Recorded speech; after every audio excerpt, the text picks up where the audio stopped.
Making a Roblox game is hard. Trust me, I've been there. It's really hard. You ever feel like the front page is this exclusive club of developers? Like they've got this key to the algorithm. They keep doing it over and over again, and you're stuck outside?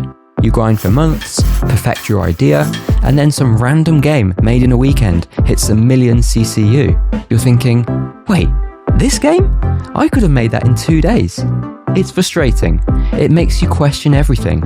And yeah, maybe you're starting to think it's all just luck. But let me be clear, it's not. Because once you understand how these games blow up, you'll start looking at them differently. You'll stop guessing and you'll start building them with purpose. Today, I'm going to show you everything you need to know about what makes a perfect Roblox game. And in my opinion, it's not about your fancy UI, it's not about your data store code or how many systems you've got running under the hood, it's the idea.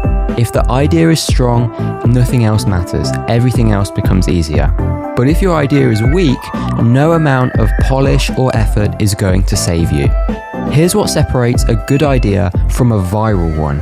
Number 1, it has to be simple to explain.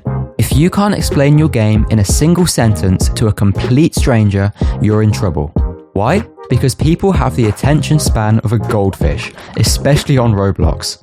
When a player clicks on your game thumbnail, you've got around a split second to grab them. They need to understand instantly what your game is about, why it's fun, and why they should play it. Think about the biggest games on Roblox. Please donate.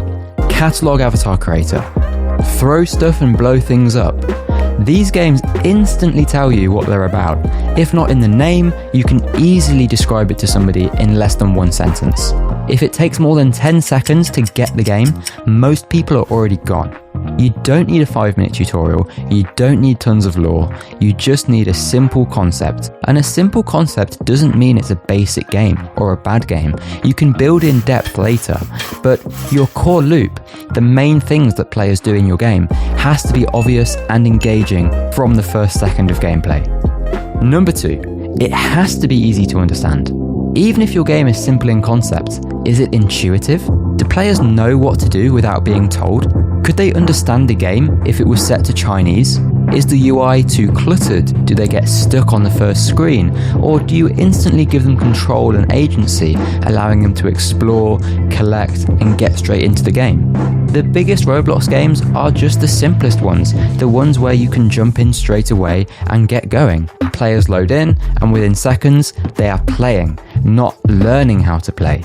When your Roblox game needs a tutorial, it's often a red flag that your design isn't doing its job. The average player isn't going to read a long tutorial. They're not here to experiment. They just want some fun, and if they don't get that quickly, they're going to leave. Your job is to make it obvious what's fun, where to go, and what to do right away. Use visual language, use big buttons, arrows, animation and sound to guide them. Number 3, it has to be naturally fun. Fun shouldn't be scheduled, it shouldn't be gated behind 10 minutes of grinding, and it shouldn't be pay to win. It should be immediate. You click something, you should get an explosion or feedback. Just interactions should give rewards. That's what people want. They want that dopamine hit right now. Games like slap battles are stupidly fun because they're stupidly simple. You spawn, you slap people, and that's it. It's funny, it's satisfying, and the best thing is it's just so simple, but you get hooked before you even realize what's happening. If your game requires effort before joy, then you're bleeding retention. And no, fun isn't this concept that you need to reinvent. Fun is universal. Just make people laugh, make them feel powerful, let them compete, let them express themselves, and fun will just naturally appear. A lot of developers get stuck in thinking, well, what is actually fun? And my best advice is just play a game that you enjoy and try and figure out what it is about that game that makes it fun. It's probably something I just mentioned there. Number 4, it needs to appeal to everybody. The more people who get your game, the more chance it has of blowing up. The idea needs to have mass appeal, and by that I mean anyone can enjoy it. Let's think about the Roblox player base. It's no longer just kids on iPads or teens playing after school, but it's also adults who are reliving childhood nostalgia, people who don't even speak English, people who have only a short amount of time to play, perhaps on the bus to school. And then you also have people who have all day to grind. You have parents who want to play with their children. You even have adults themselves who just want to play Roblox. Your game needs to be universally accessible. It should appeal to all of these demographics ideally. Now that doesn't mean the game has to be dumbed down. It just means it has to be instantly relatable. Grow a Garden isn't a niche game which appeals to people who enjoy gardening in real life, but because it's fun and cute and nice to play, it appeals to everybody.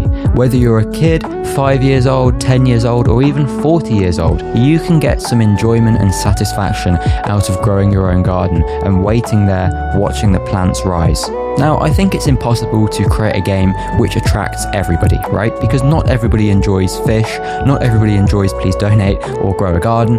However, the target audience is big enough for those games to blow up. So just try not to isolate yourself by alienating users. So for example, if you create a really niche game, then it's only going to be applicable to people who enjoy that niche. Or perhaps if you create a game which is tailored towards females, then you're isolating your male demographic.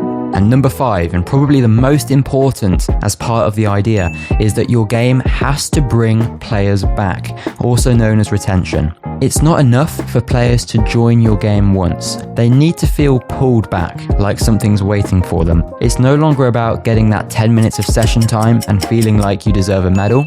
And we're not just talking about adding daily rewards or small optimizations here. I'm talking about adding FOMO, the fear of missing out. Some great examples include, what if someone donates whilst I'm offline in Please Donate?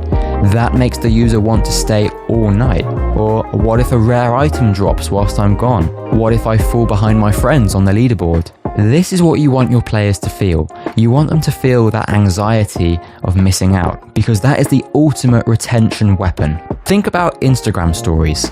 They disappear after 24 hours. Now, even if you don't care what someone's posted, you want to check them anyway, just in case, because there might have been something from your friends that you've missed out on. These dark patterns are baked into technology that we use every single day, and they're used to create stakes, events, leaderboards, rare spawns, limited time content, whatever it takes. All of this stuff helps to curate the fear of missing something. And the fear of missing something is stronger than the desire to play. So that's what you want to design for in your game.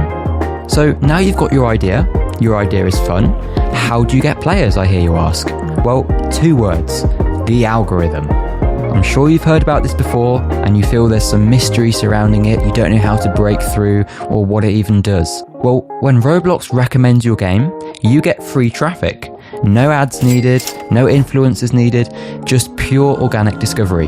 However, you have to earn it. So let's delve into what Roblox wants and how it will promote your game for free. So Roblox is looking for 3 things: high average playtime, strong retention, and monetization that doesn't feel spammy or pay to win, okay?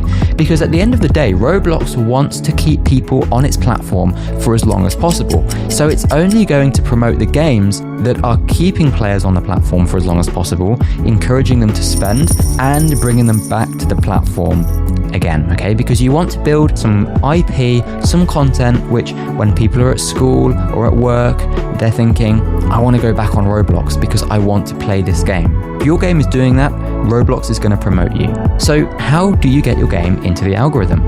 Well, I recommend using some Robux to advertise your game initially, not a huge amount, just to get players in, perhaps a handful of players, so that you start harvesting data which the Roblox algorithm will be able to review, okay? You can't just ask the algorithm to promote your game, you have to give it some proof that, okay, my game is keeping players for 10-15 minutes, the average spend is X, and here's the percentage of players that are coming back. That's what you need. You need to give Roblox that initial data, perhaps around 2 to 4 weeks worth, and from there, it will begin to promote your game. But it's crucial to know that this is not about spending lots of Robux. This is not about dropping 100k Robux. It's just about dropping small amounts over a long period of time, 2 to 4 weeks, 10k, 30k Robux, and getting that initial data. And you don't even need to spend Robux. You can share your game with friends, influencers, you can post in dev communities and get some proper feedback. back. And if you have developers you know who are willing to partner up with you and spend Robux on the advertising, that's something that you might want to consider.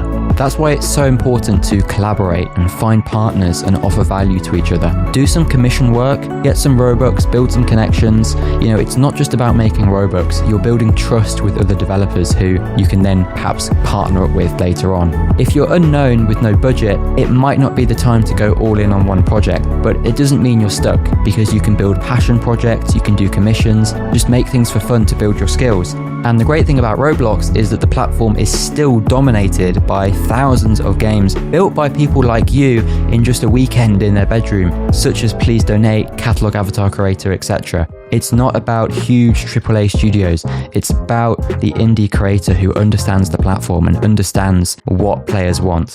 You're not locked out of the front page, you're just one idea, one game, one moment away. And you don't even need to get to the front page. Any game on Roblox that's successful and has CCU is going to do really well for you. So take what you've learned, apply it, and go build something that blows up.